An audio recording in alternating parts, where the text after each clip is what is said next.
גם הטקטיקה וגם האסטרטגיה מנגד.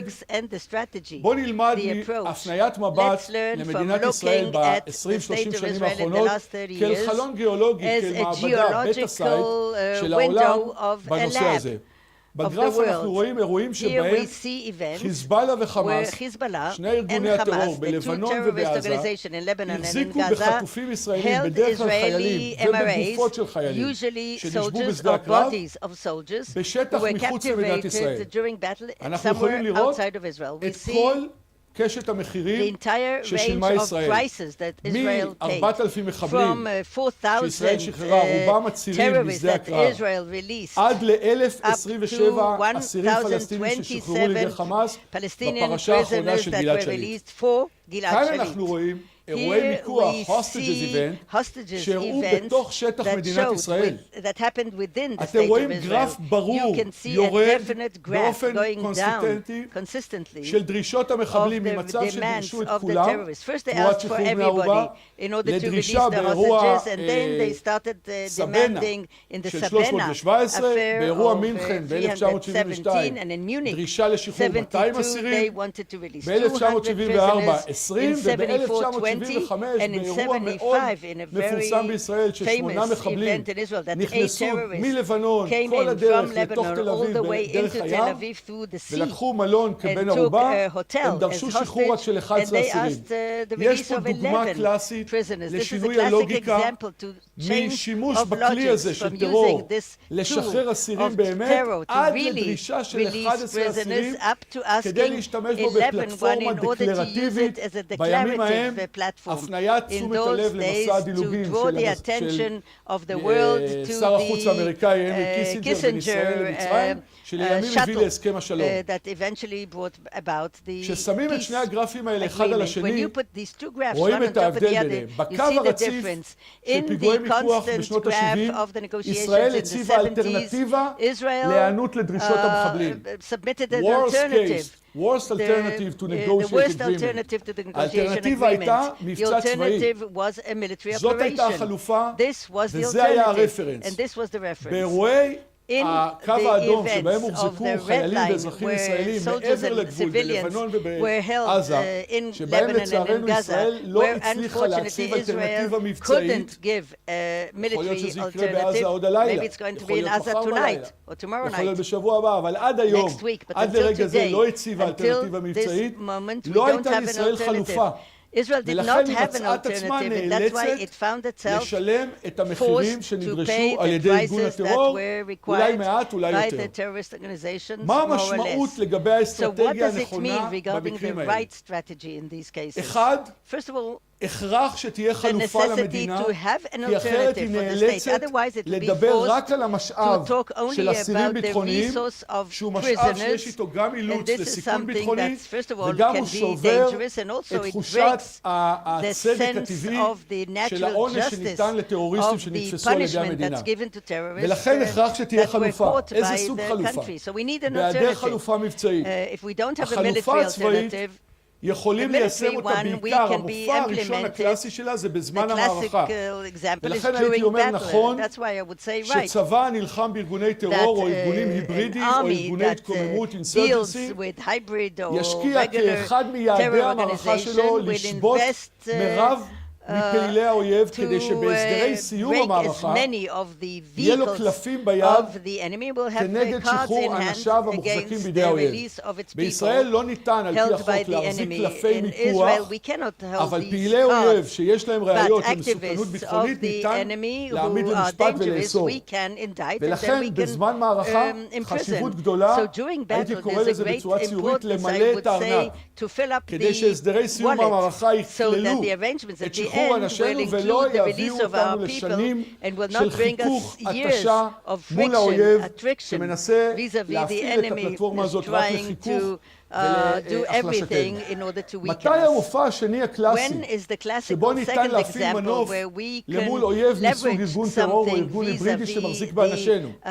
במציאות מורכבת שבה הדין הבינלאומי והפסיקה בישראל אינם מאפשרים חופש תמרון בהפעלת מנופים בהקשר הזה, יש אינטרסים מערכתיים באזור חשובים לא פחות כמו יציבות כלכלית, מניעת קריסה אזרחית, preventing civilian collapse, הפרדיגמה הזאת כמעט לא קיימים מרחבי תמרון שבהם ניתן להפעיל לחץ או לאויב טרור שמחזיק באנשים. המרחב הקלאסי מופיע במצב שיש הבנות מערכתיות בין המדינה לארגון הטרור, הבנות שמעבר לרמה של קציני צבא שפועלים על הסדרה באזור הגבול, הבנות שקשורות למשהו מערכתי יותר, משהו רחב יותר, להסדרים הייתי אומר ארוכי טווח. בזמן הזה זהו מנוף קלאסי שבו ניתן לכרוך את השאלה של השבויים והנעדרים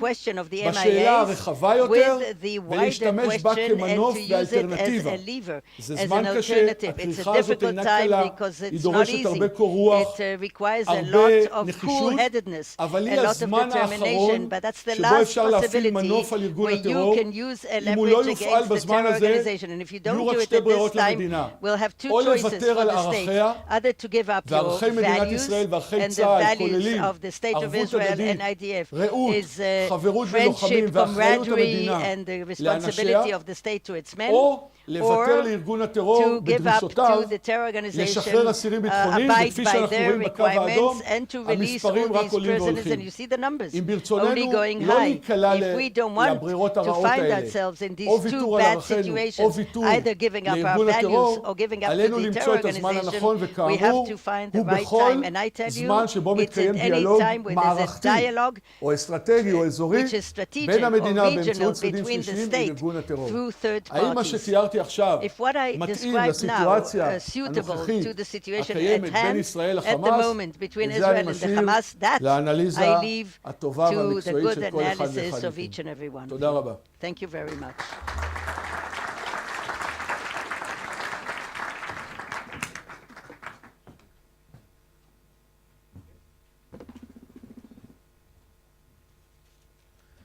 Thank you, Lior.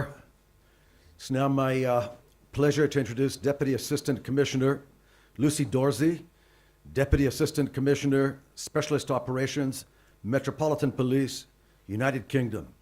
Lucy Dorsey joined the Metropolitan Police Service in 1992 and has broad experience of working with London's diverse communities and leading policing teams in challenging policing environments.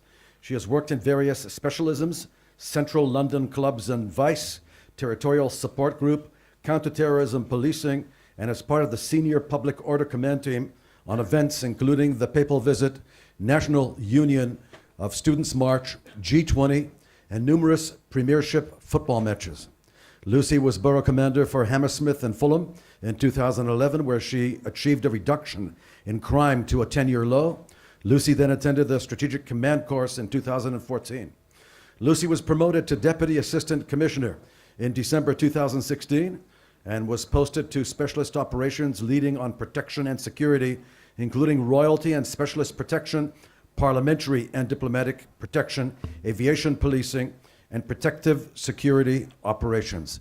As part of the UK National Contest Strategy, Lucy leads on counter-terrorism policing engagement with private businesses, Operation Temporer, protective security, and preparedness.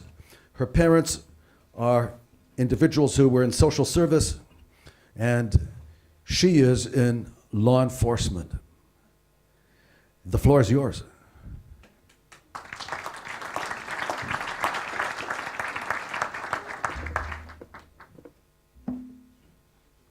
I think I need to move the microphone up after all the other speakers. So comments on my height a little bit earlier. I do want to clarify, actually, I'm not a basketball player. I'm actually a netball player. So, firstly, can I thank firstly Sir David Garrard and for inviting me here to speak today, and also to the International Institute for inviting me to speak on behalf of counter-terrorism policing in the United Kingdom. It is an absolute privilege to be here representing the Commissioner, Cressida Dick, and discussing such a globally important topic. I'm also delighted to be here in Israel. I spent a very large part of my career working in the Golders Green area of London, so I have a very close relationship with the Jewish community there and worked with them through some very difficult times. I have a national responsibility in the UK leading on protective security, which ensures that we are working effectively across the country to protect our crowded places, our critical national infrastructure, royalty and government ministers and iconic locations such as our palaces and our castles. Like all aspects of counter-terrorism policing, we coordinate nationally, but we deliver locally through 43 separate regional forces, which does seem a lot of police forces until you go to America. It is a unique and successful collaboration within our policing structure, and one which has sadly been tested far too often in recent times. 12 months ago, former Assistant Commissioner Sir Mark Rowley explained to this conference how we were responding to 4 terrorist attacks in London and Manchester. Attacks that killed 36 people and left hundreds more injured. Shortly afterwards, we were to experience a further attack on his return. An improvised explosive device activated on a train that had pulled into a tube station near the centre of London. The train was full of commuters and school children, and thankfully the device failed to fully detonate and no more lives were lost. But 23 people were injured by the blast and 28 more hurt in the rush to get away from the scene. The teenager responsible, as we have seen recently, Ahmed Hassan, is now serving a life sentence. Just a few weeks ago, there was another incident in Westminster. This one involved, as you will have seen in the global news coverage, a vehicle that collided with pedestrians and a cyclist. Thankfully, no one was killed, although 3 people were injured. The case is ongoing and so difficult to talk about at the present, but we are treating this as having a terrorism connection. In all of these attacks, what we absolutely know is that victims' injuries, both physical and psychological, have an impact that is lived with for a lifetime. So what have we in the UK counter-terrorism policing learnt during the past 18 months, and what has changed as a result of those attacks? We have learnt that the events in London and Manchester and the scale of the policing operations that accompanied them were not a temporary escalation of threat. Rather, these events confirmed a sustained shift in the threat. The attacks demonstrated that the breadth of targets and methodologies employed has broadened. The weapons used by the attackers now range from sophisticated explosives to a family car or an everyday kitchen knife. This simplification of methodology, encouraged by terrorist groups in their slick and accessible online propaganda, is widening the pool from which would-be attackers can be recruited and radicalised. Of course, using a knife or vehicle as a potential weapon for mass murder is not a methodology unique to the UK, but for us in the UK, it is relatively new. To put this escalation in the threat into context, to put it into numbers, during the 5 years prior to the Westminster attack in March 2017, UK police and intelligence services disrupted 13 attack plots and 3 were carried out. In the past 18 months, there have been 17 disrupted plots, as well as the 5 attacks that actually took place in 2017, and of course the recent ongoing incident from Westminster. In other words, 22 foiled or successful attacks in 18 months, as opposed to a previous average of 3 a year. Recent forward plots include plans to attack police officers, plans to radicalise and utilise school children to carry out an attack, and a plot to murder our Prime Minister. Of the 17 disruptions I referred to, 13 were Islamist related and 4 connected to the extreme right wing in the UK. For CT investigations as a whole, we have seen a record number of arrests, with 441 being recorded in the last year, and we have charged and prosecuted more people than ever for terrorism-related offences. These prosecutions and inquests have contributed significantly to our workload. We continue to manage the threat from Syria returnees, which we've heard a lot of today. We estimate around half of 900 individuals who left the UK to take part in the conflict have returned back to the UK. Many will have been trained in combat, and we know that they will be battle-hardened.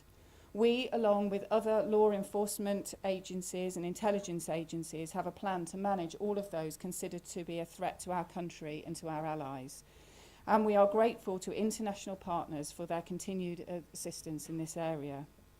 Developments domestically mean we are also devoting considerable resources to the rise of the extreme right wing, which was the motivating ideology behind one of the attacks last year, and a motivating factor in the murder of one of our members of parliament in 2016. This neo-Nazi ideology, which is also exploiting the digital space, has the capacity to poison young minds and undermine community cohesion, every bit as much as that driven by international influences. Most recently, we have moved into less familiar, although not entirely new territory for counter-terrorism policing, investigating a nerve agent attack in Wiltshire, a small town in the south of London that killed one person and left others severely ill.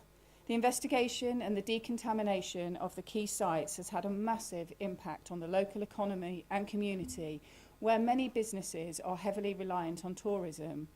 I say not entirely new because 11 years ago, Alexander Litvinenko, a Russian who had been granted British citizenship, was killed in London, having been poisoned by polonium-210. So as you can imagine, our work around hostile state actors continues. On a day-to-day level, we have around 650 live investigations involving some 3,000 people posing serious threats, and we have 20,000 others of some concern. People who have only been on the edge of investigations but nevertheless have the potential to escalate their involvement. This is the reality of the threat that we are facing, and we expect this to last for some time. So what are we doing to keep pace with this unprecedented threat?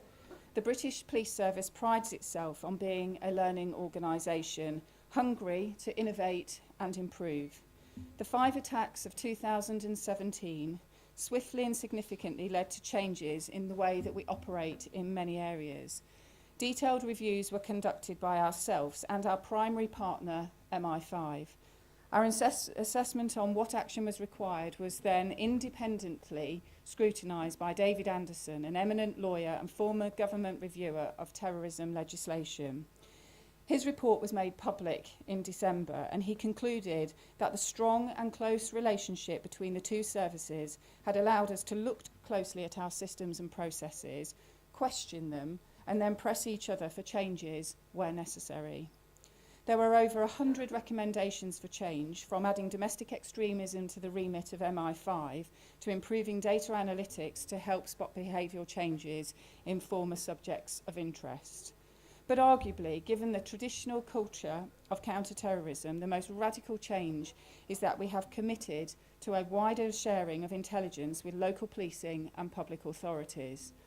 These have not traditionally been part of the intelligence sharing circle, but the reality is they are closest to their communities.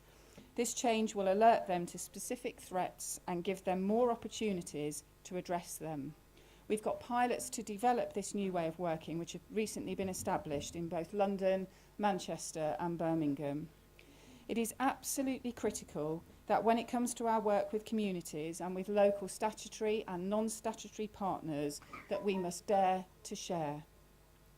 This work to help us manage risks more effectively builds on enhancements that we had already made following the attacks in Europe of 2015.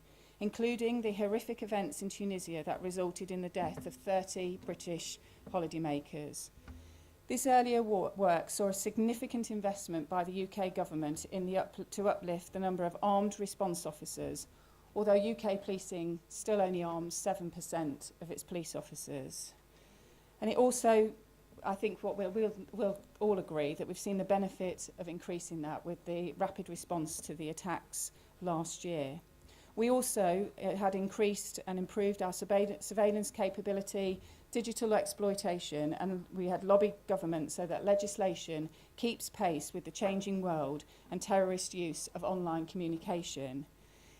In particular, in tackling the online threat, our Counter-Terrorism Internet Referral Unit, which is unique in world policing, has worked to remove over 300,000 pieces of terrorist content from the internet since its launch in 2010.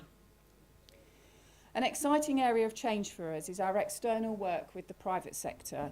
We recognised that there needed to be a step change in the way we work externally with commercial industries to strengthen physical protective security measures and empower workers in crowded places to play their role in assisting police. The police and government only provide bespoke protection for a small number of critical national infrastructure sites, crowded places and iconic locations, and that is based on analysis of threat and risk. With the move towards low sophistication methodologies, any crowded place is now a potential target. At shopping centres, sports stadia and entertainment venues, the simple fact is that conservatively 90% of security is provided by the private sector. Therefore, we need close collaboration, striving for common operating standards and training programmes, and ensuring security is at the heart of business planning. We have local committees for licensing and planning, which should also ensure that security is considered at the outset when companies are making applications to trade or construct new buildings. Protect by Design should, in my view, be a global brand for all new buildings. It's hard to talk of any positives that can come from a series of terrorist attacks that leaves 36 people dead. But after the Manchester Arena attack in particular, the business community and counter-terrorism policing recognised that we needed to work closer together. Industry employs thousands of security personnel that can be the extra eyes and ears for the police, so it is a partnership that we are keen to develop. To amplify this point, on Oxford Street in London, our primary tourist location for shopping, there are probably less than 10 police officers patrolling that space. But actually there are over 1,000 security guards on that street. If we can raise the security awareness of all these personnel nationally, then unquestionably we will improve the protection of the public and create a hostile environment for those intent on committing terrorism. I was really delighted when one of the UK's biggest brands, retailer Marks and Spencer's, came forward to invite us into a collaboration that has produced a security training video for their staff that has now been shared free of charge with many other big companies across the UK. Policing alone could not have done this so successfully, and this helps us to work towards common standards. We have developed the principle of dare to share in this area too, giving more detailed information and guidance to a national independent business advisory group which we have developed. This is made up of senior private sector leaders and allows industry to make informed decisions about security, share their challenges and make suggestions to us and government for improvement. We have also launched a collaborative step change programme with business leads which focuses on 5 key areas which are transport, tourism, finance and cyber, security and resilience and crowded places. We have also undertaken a significant number of awareness campaigns aimed at the general public, encouraging everyone to become a counter-terrorism citizen.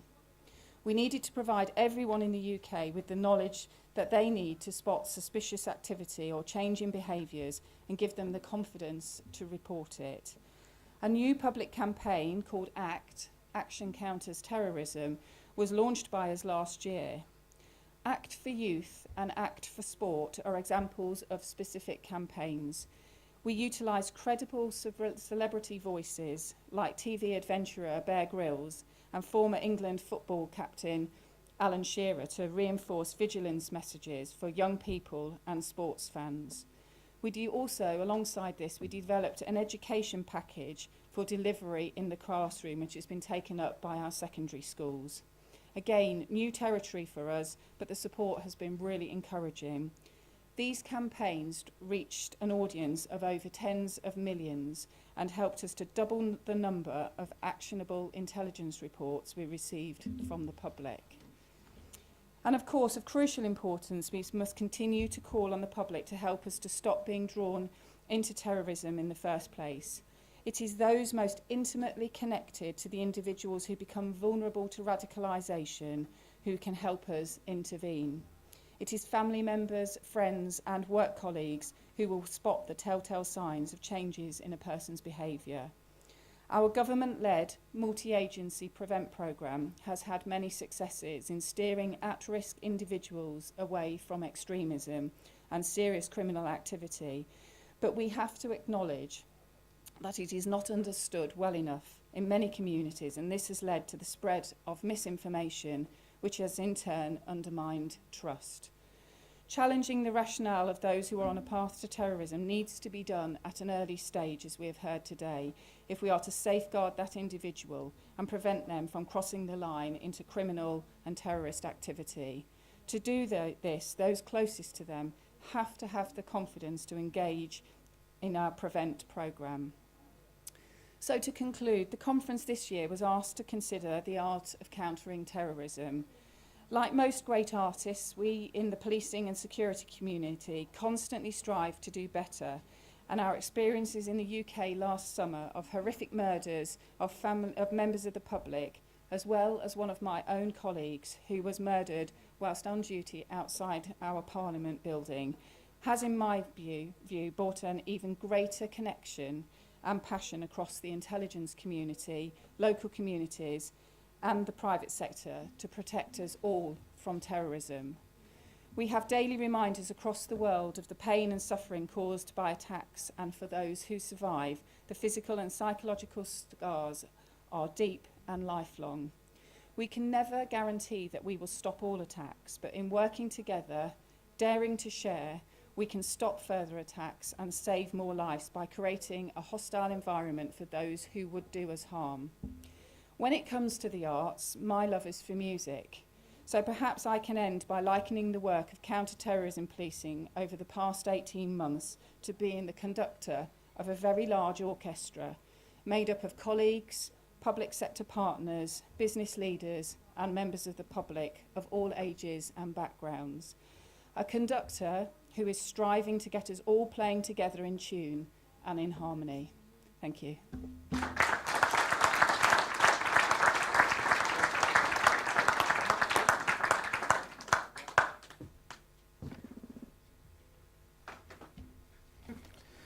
Thank you very much, conductor of the orchestra, for sharing with us a number of interesting, innovative ideas which you're implementing, and also some of your personal feelings and sacrifices in keeping the United Kingdom and Greater London a safer place for all of us.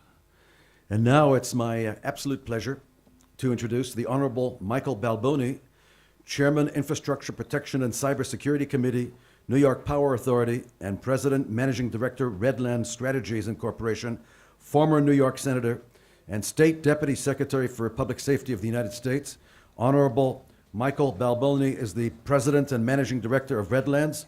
Before entering the private sector, Balboni served the public in New York State for 19 years, beginning with his election to the New York State Assembly in February of 1990. In 2007, Mr. Balboni became the Homeland Security Advisor and Deputy Secretary of Public Safety within the Governor's Office. Balboni is a member of the Board of Directors for the Center for Cyber and Homeland Security at GW University and a trustee for the New York State Trooper Memorial Foundation. In addition to his New York State government service as an elected official, Balboni has held several leadership positions, including Chairman of the Committee on Veterans, Homeland Security, and Military Affairs, the first ever appointed in New York State, and Deputy Secretary for Public Safety and Homeland Security, Advisor for New York State. Balboni completed his undergraduate studies at Adelphi and earned his doctorate degree at St. John's Law School. The floor is yours, and you're here. Good.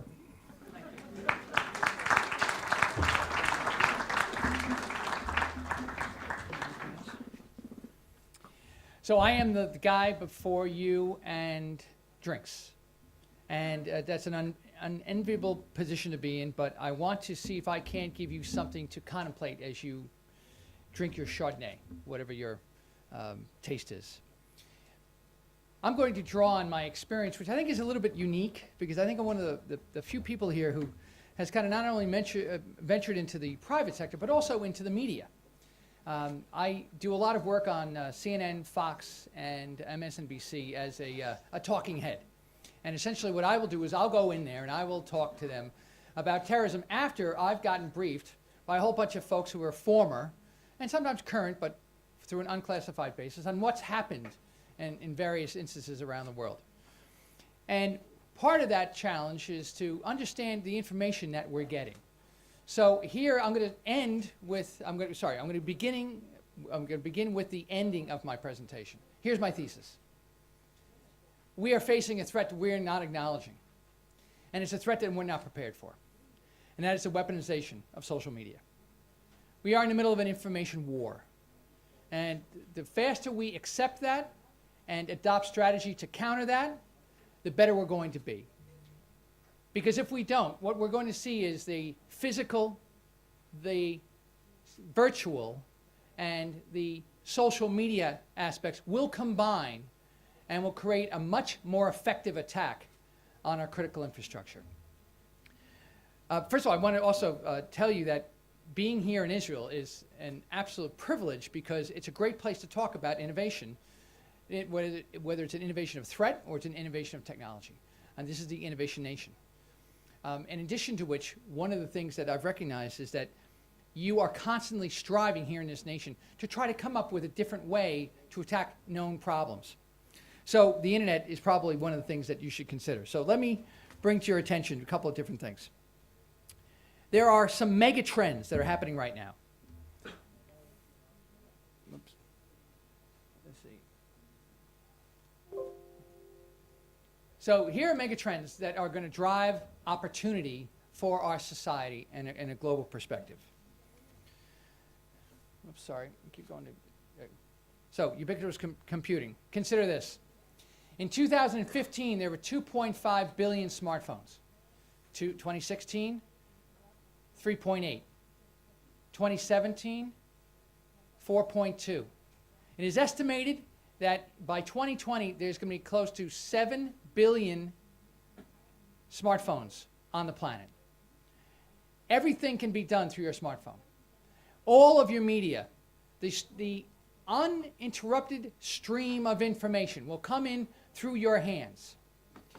In addition to which, everything you want to do, financial transaction, this is now how we're going to live our lives. It is ubiquitous computing with a capability that has not existed in the last 5 years. Data. The New York Power Authority right now is going through the first of its kind end-to-end digitization of the operations. And with me today is Casey Carnes, who is the Chief Information Security Officer for the authority, the largest public utility in the United States. The sensor array that we are developing for this utility is going to provide so much data that we can now not only determine the best way to deliver energy, but also will predict energy uses going forward. That is absolutely essential as we consider the injects of energy and not just the supplying of energy. So for example, there's a huge project right now to try to develop renewable energy inputs into the system. Unthinkable in the current non-digital age, because you cannot tell when the energy is coming in and when the energy will be called upon. With those assets, we can determine and predict what the energy usage will be. Everything is cyber. You know, Americans, Jim Sherry, my chief of staff and a friend I've been with for many, many years of my career, said a great thing to me. He said, you know, our technology is like a car. We get behind the wheel, we just expect it to work. We just expect it to go. We don't care what's under the hood. Well, the same with our cyber operations. We don't really care what the network is doing as we're opening up our laptop. We just want it to function. And so we have not developed the awareness we need to understand the cyber threats associated with operating a simple computer or a network. That's changing. Because right now what we're seeing is we have to bake in the security protocols, the encryption standards in the most basic sensors, the Internet of Things. You know, at the times when Philips was developing the smart refrigerator, the thought of developing encryption standards for those sensors in that computer, which is your refrigerator, was not a priority. It added to cost, and there was no demand for it. But right now, the world is beginning to understand the threat of the Internet of Things. The power that is developed from a distributed network of sensors that can be manipulated into a denial of service attack or to a manipulation of industrial control systems. Cloud computing. Cloud computing is going to be the freedom to operate different systems in whatever form you want to. You can have hybrids between on-premises and in the cloud. You can reduce costs of networks. You can combine different operating systems in the format and architecture that you design. Cloud computing is going to unleash a whole new set of security parameters as well as operating techniques and capabilities. Now, 4 megatrends of vulnerability, because for every coin there's another side. So the first is fake news. This is the starting edge of the information war. And this is where the cyber and the physical come together with the social media. I deal with this perspective from the perspective of the physical infrastructure. That is, you try to achieve the 4 Ds: deterrence, detection, delay, and defeating of the enemy through the utilization of the 4 Gs: gates, guards, guns, and gadgets. And much of the same is for the virtual. That in the same way that you try to protect a network of using layered defense, of using continuous monitoring, of using training of individuals, you take a look at kind of a circumference perspective. That is the castle keep, and how you prevent people from getting into your networks.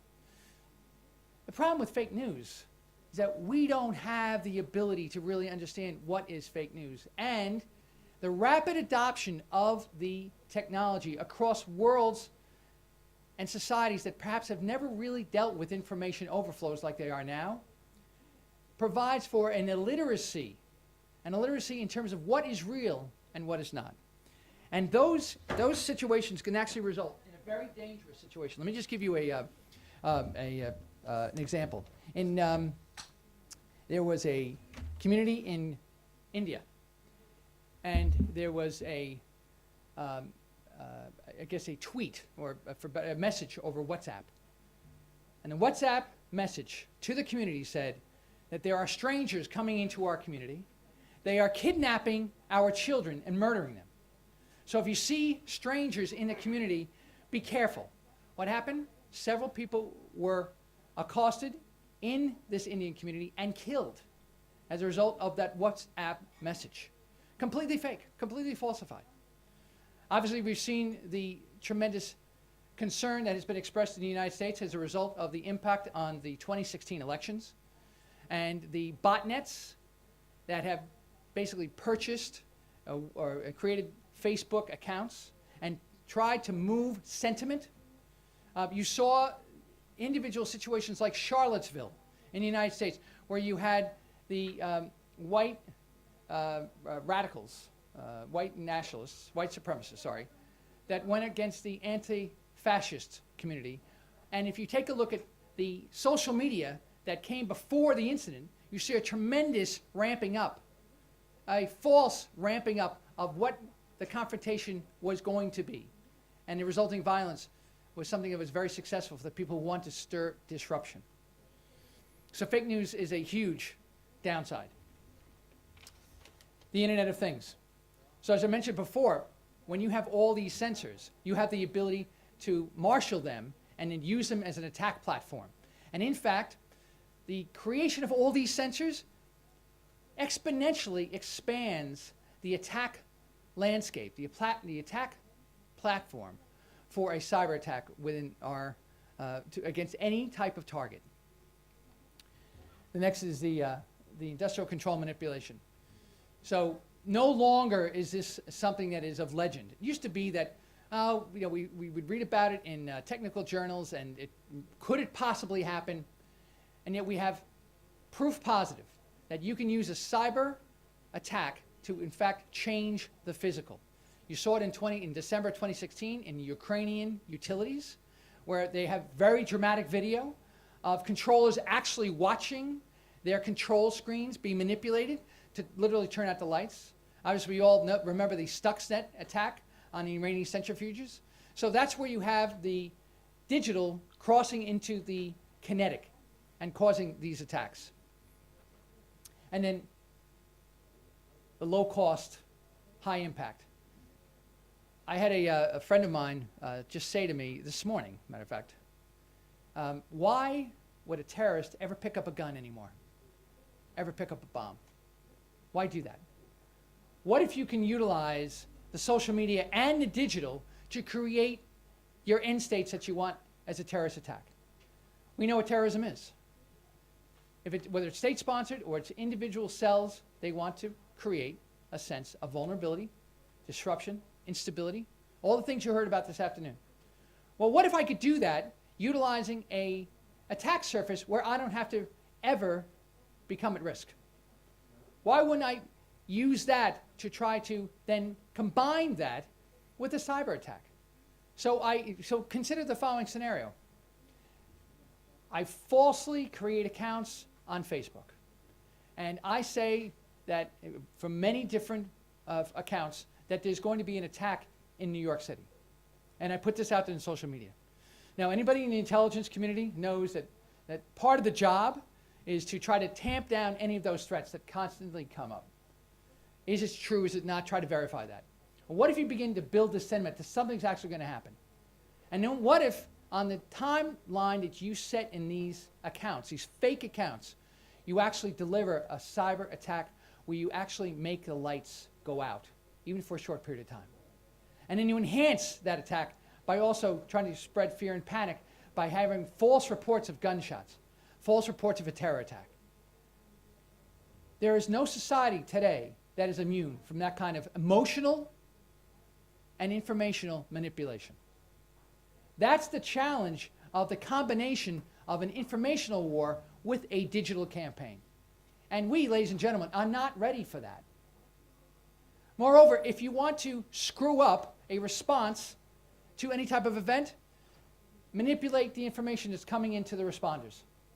Send them to the wrong places. Tell people that there's a noxious fume over this place and people are getting sick. So responders will have to hesitate or put on different type of gear. You know, we suffered this a little bit after 9/11. New York City in particular had a tremendous number of white powder attacks. And they weren't so much attacks as they were just harassment, as it turned out, but you never knew. And so for law enforcement and emergency responders, it was incredibly difficult when you saw a white powder incident where they had to go get a level A suit and be able to put that on in order to go into the building. That type of response, that type of complexity, and that type of misdirection can cost lives. So, some solutions. So here are the things that I want you guys to consider. The first is that we need to address things from a social media perspective. And this is the big idea I have for you. We should recognize that social media can be weaponized and can complicate everything that we do. One of the things that I think we should do is that we should treat social media and the internet as a soft target. In May of 2018, the Department of Homeland Security put out a list of soft targets. And they indicated what created a soft target. It's used by individuals, by civilians, civilian targets, not hardened. Many of the criteria that you would have for a soft target are applicable to the internet and to social media. So we should view it as a soft target and apply resources against it. In addition to which, we should adopt strategies to take down the value of the attacks. What is everybody after when it comes to a cyber attack? Well, they're after data. Data is the new oil. So what if you're able to take the data and manipulate the data in such a way that you secure it beyond firewalls, beyond encryption? There's one technology that's called cryptographic splitting. And essentially it takes the data and it separates it into different components that can only be reassembled through a separate key. It's a different type of strategy than encryption. Because if you get into the system, you cannot use the data. And yet the other aspect that we should do is we should make sure that we have unspoofable authentication for crucial transactions. The answer to that is blockchain security.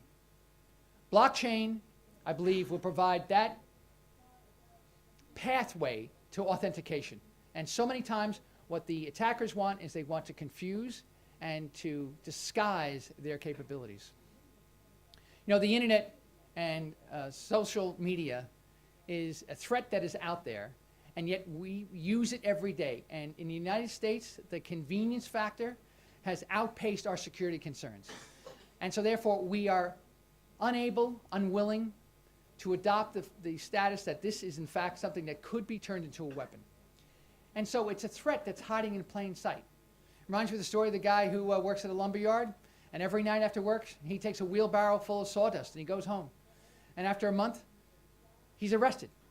And the plant manager is stopped and said, well, why'd you arrest the guy for stealing sawdust? And the response is, he wasn't stealing sawdust, he was stealing wheelbarrows. You know, it's one of the things where it's a threat hiding in plain sight, but we are not willing to address it because it's too convenient. It drives our society, it drives information. The last recommendation is that we have to have the private sector get into this game. Facebook has got to be held accountable for what happens on Facebook. Facebook has a net value of $86 billion.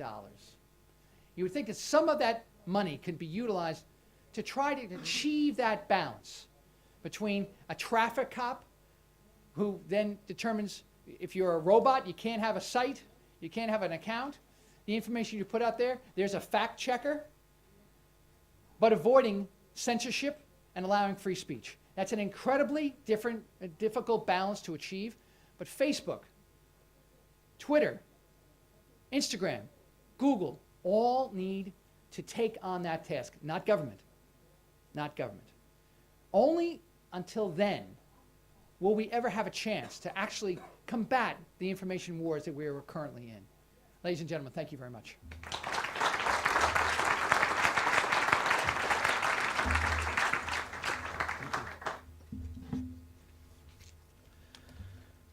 Michael, I want to thank you for opening our eyes to these cyber dangers. It's a huge challenge out there, to say the least. And now the last speaker for this evening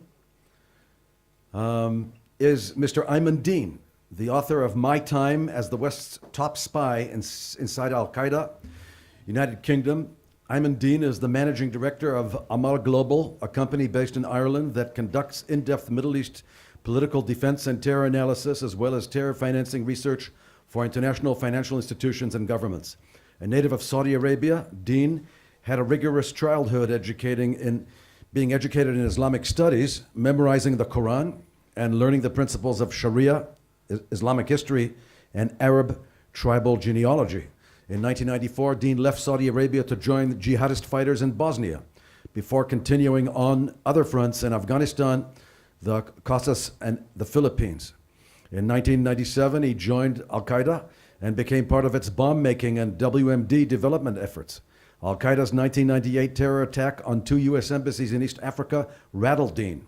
After long soul-searching, he secretly defected to the British government and worked undercover for 8 years, passing information to UK intelligence on Al-Qaeda's networks and plots. His cover was compromised in 2006 by a book published in the United States. He left undercover work to become a consultant for a global bank in the financial crime counter-terror finance, offering insights on terrorism, terror financing, and Middle Eastern affairs. Aimen Dean anchored an autobiography titled 9 Lives, My Time as MI6 Spy Inside Al-Qaeda, the spy who came in from the cold. Please come and interest us, because it sounds extremely interesting, I gotta tell you.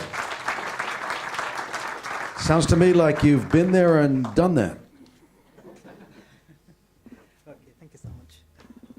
Thank you. Thank you so much for having me here. I'm really grateful for the ICT for this opportunity, and at the same time, I'm grateful to Professor Garon for inviting me here. As a young man growing up in Saudi Arabia and reaching the know-it-all yet naive age of 16, I was supposed to be going behind the wheel to prepare for my first driving license test. But instead, I ended up traveling to the Balkans to join the jihad in Bosnia, embarking on a journey that regrettably delayed the process of obtaining a driving license for another 17 years, finally qualifying to drive at the late age of 33. Even though I wasn't qualified to drive at 16, yet I managed to drive my family crazy with worries about my whereabouts when I fled home and boarded a flight to Vienna in the autumn of 1994, heading towards a conflict that I hoped will grant me the wish of never witnessing my 17th birthday. The lure of martyrdom for the sake of the faith and defending victims of ethnic cleansing against vicious onslaught in Bosnia was such a powerful driving force that it blinded me throughout the conflict to the ideological forces that managed the jihad in Bosnia. I wasn't prepared at that age to resist the intellectual, ideological, and theological seduction I and many other young men experienced at the hands of highly skilled and experienced Egyptian Jama'ah Islamiyya veterans of the Afghan jihad. They spared no effort in feeding us the narrative that the war in Bosnia is a new modern crusade against all of Islam, and that the alliance established between the West and the jihadists against the Soviets in the 1980s was over. Soon, the war between Islam and the West will widen beyond Bosnia. As I reached the age of 17, despite trying not to, the conflict in Bosnia was coming to its end. Yet a well-dressed, short and stocky man arrived in late 1995 to tell us that Bosnia is the ideal conflict to have produced well-trained, hardened, and committed generation of jihadists who will finally understand that the real enemy was America and its allies in the West and the Arab world. His name was Khalid al-Sheikh, and he is known globally as Khalid Sheikh Mohammed, the infamous architect of 9/11 attacks. He came to Bosnia because he was scouting for talents and for this talent to be the new vanguard of his dream of global jihad against the US, a dream that he shared passionately with the leader of Al-Qaeda, Osama bin Laden. I remember him telling me that after Bosnia, I should head to Afghanistan to join the training camps that are reopening so that I could gain skills that will be useful for the coming conflicts he foresaw. And so I did. Shortly after I arrived to Afghanistan in the spring of 1996, bin Laden landed in Afghanistan, coming from Sudan, and immediately began to build his networks of camps and bases in the country, aided by the Taliban takeover of most of Afghanistan at that same year. Living in Afghan training camps and having to listen to extreme views constantly made the job of recruiting me into Al-Qaeda very easy. The head of bin Laden's bodyguard, Abu Hamza al-Ghamdi, not only used toxic mix of ideology, theology, and politics to induct me into the ranks of Al-Qaeda, but he also used Islamic eschatology to its fullest potential. I knew beforehand how jihadists in Afghanistan, including Al-Qaeda leaders, believed passionately in the old Islamic prophecies and about the epic wars and conflicts. And I knew from the first time I saw Osama bin Laden and heard him speak in Afghanistan in 1996 that the prophecies played an important role in guiding his strategy and shaping his worldview. And by 1997, Al-Qaeda was using the Islamic prophecies for recruitment. How we were about to make history, fulfill Islam's destiny, and restore the caliphate. And that could only happen if we managed to expel the Americans out of the Muslim world by whatever means possible.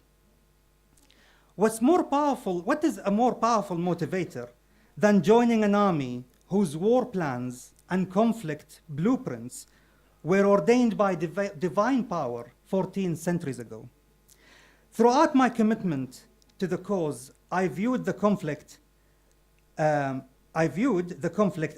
the leaders of the global jihad movement has taught us, a battlefield between the vanguards of jihad and the West. But being an annoyingly inquisitive person, I never stopped thinking about the cause I was involved in and where it will lead us. Are we on the right side of history? How big an impact will we make on the wider Muslim world?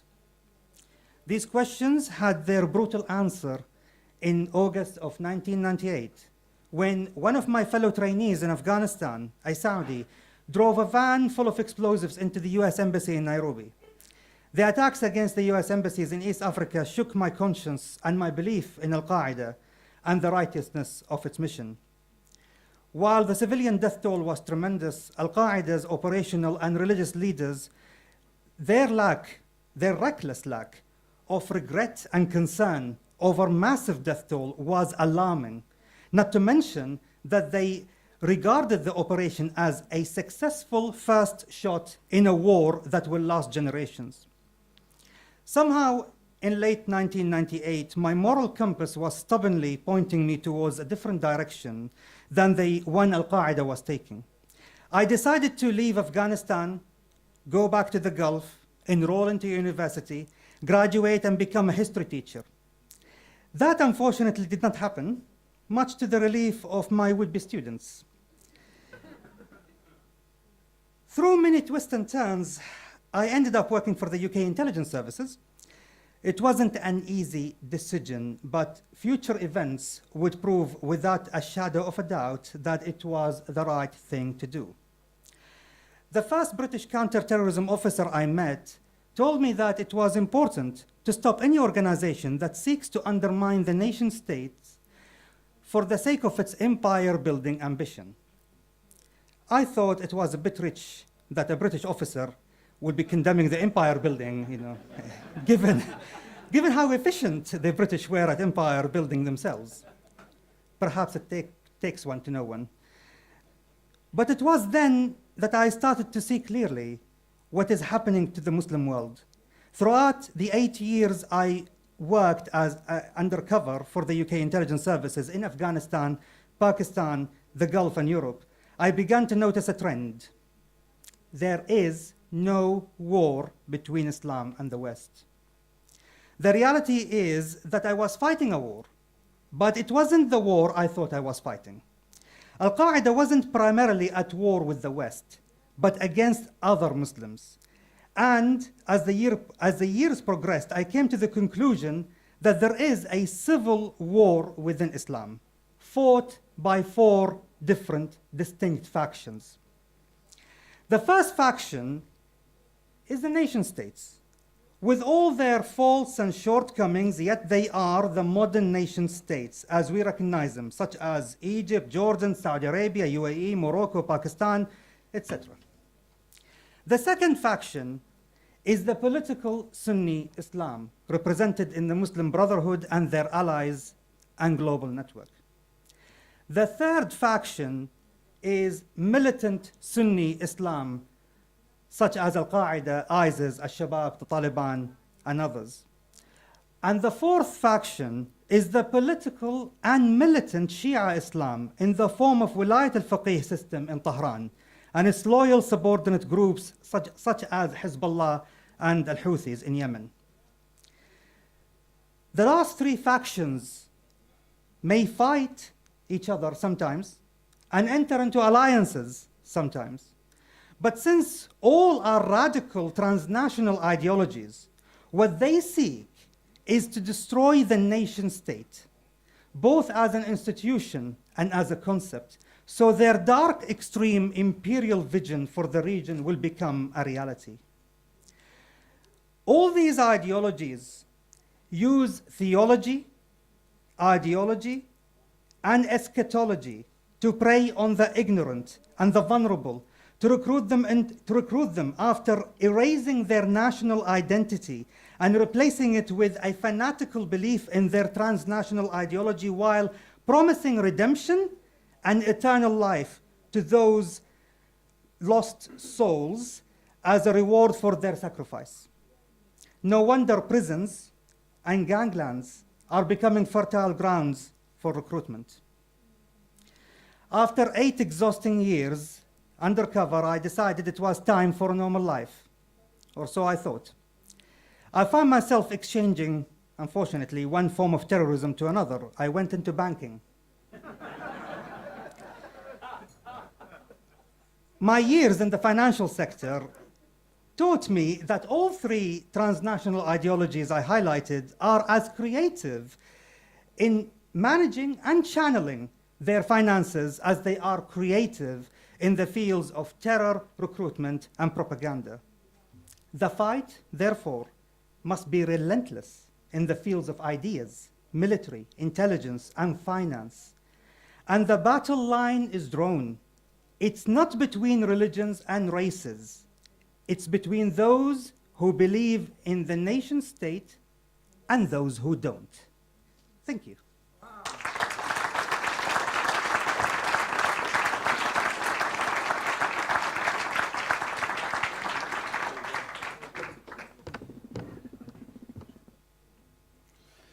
Thank you, Aimen. The 4th form of terrorism is working for a university. So now, you've been a great audience, and there are people still way in the back. And so you've been a very, very, I would say, patient audience. And I guess all of these speakers and all of the deliberations today were very educational, I think, for most of us. And so it leaves me to say so long this evening. There are shuttles awaiting you outside if you need to take a shuttle to get to any hotels. And for those of you who are driving, please drive safely because, as Bozganor always mentions, there are a heck of a lot more traffic accidents than acts of terrorism in Israel. And last but not least, we'll see you guys bright-eyed and bushy-tailed here tomorrow morning at 9 o'clock in the morning. Our Minister of Education, Naftali Bennett, will be beginning the morning. Thank you, and Laila Tov.